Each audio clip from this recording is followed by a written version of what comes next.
story, some for and others against. We'll go back to the story.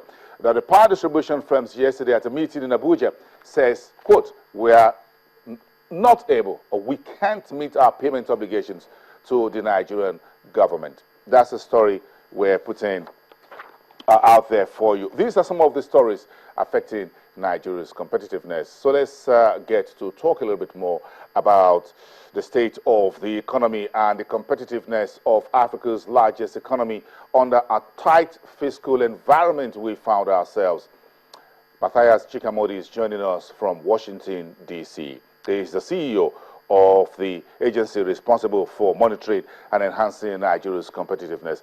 Good morning to you, Chika, and we appreciate your time waking you up at 5 a.m. now in Washington.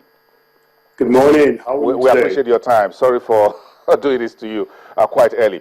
I'm sure sitting down there in Washington, you have your eyes on Nigeria and all the stories coming out of the fiscal space.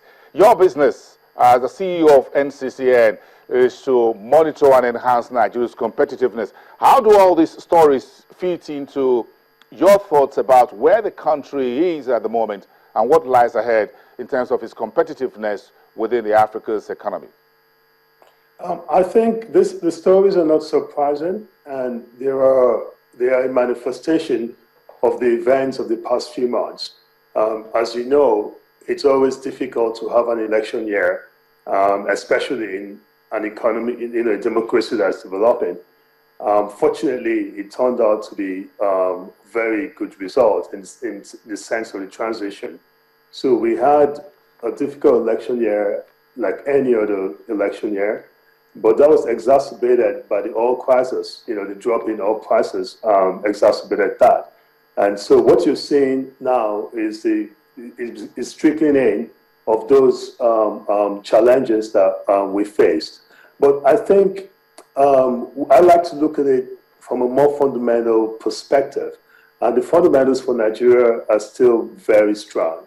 And if anything, this election year and the last 2 quarters showed the resiliency and how robust the economy has become. So if you look at the GDP figures, they did, you know, the last quarter was a very weak growth, but it was a growth all the same. So despite the fact that the oil sector had an 8.15% contraction in GDP, we still had a growth of 3.98%. That shows a far more resilient economy.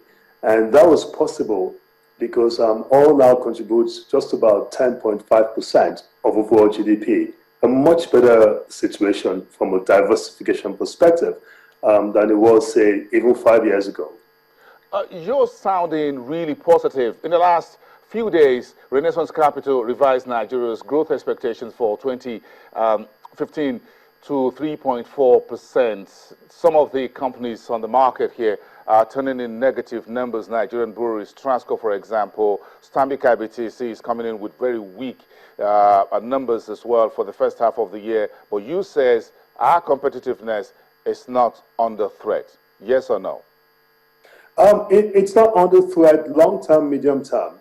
But short-term, obviously, there have been challenges. And I'm not in any way disputing that. There's no doubt that the elections led to, first of all, there was massive fiscal expansion, especially at the sub-national level, and that wasn't healthy.